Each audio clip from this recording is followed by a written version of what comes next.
It's a holiday season and many families are heading to the movies. Yeah, but they're going to have to think twice this year because of all the fallout from this massive cyber attack. New threat today, hackers promising to attack theaters, playing The Interview. Sony now telling them they don't have to show the movie. Some are backing out.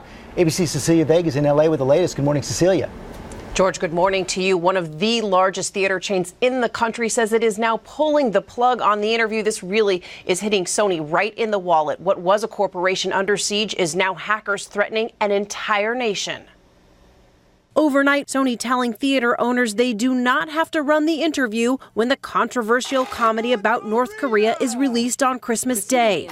And so far, at least one theater chain already reportedly canceling all showings. This following the most dangerous warning yet from the group claiming it hacked Sony's servers. The hackers calling themselves Guardians of Peace issuing a threat invoking 9/11, implying there will be attacks at theaters showing the movie.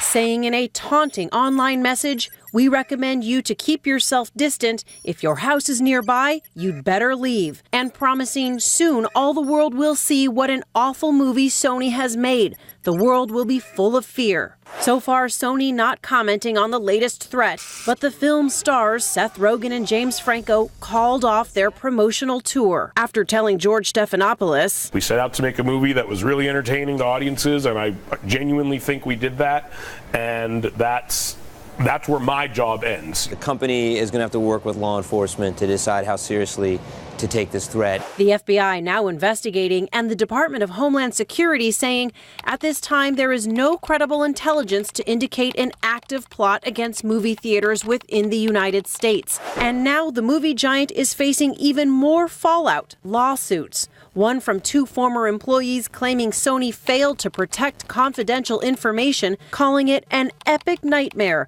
Private information like social security numbers, salaries, emails, embarrassing Hollywood, and the hackers promising there is more to come. It's absolutely impossible at this point to calculate the amount of damage that's been done. I mean, Sony has now been opened up to potentially years of litigation.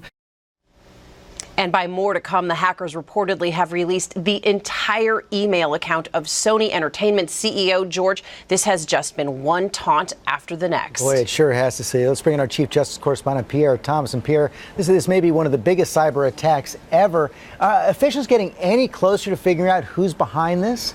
Good morning, George. This is a top priority at the highest levels of government. And my sources say they're closing in on who did it.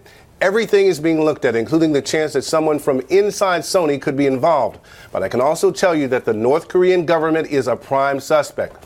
The attack was so sophisticated and brazen. They didn't just post embarrassing emails from high-level company officials. They deleted files. They stole sensitive information about company plans and projects. They really damaged Sony.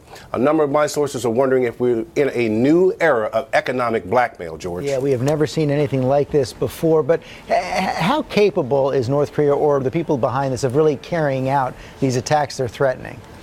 They're still assessing the credibility, and they found no evidence to support the movie theater threat. My sources say this could be a bluff, but because it might be North Korea, there are truly a lot of unknowns, George. There sure are. Okay, Pierre, thanks very much.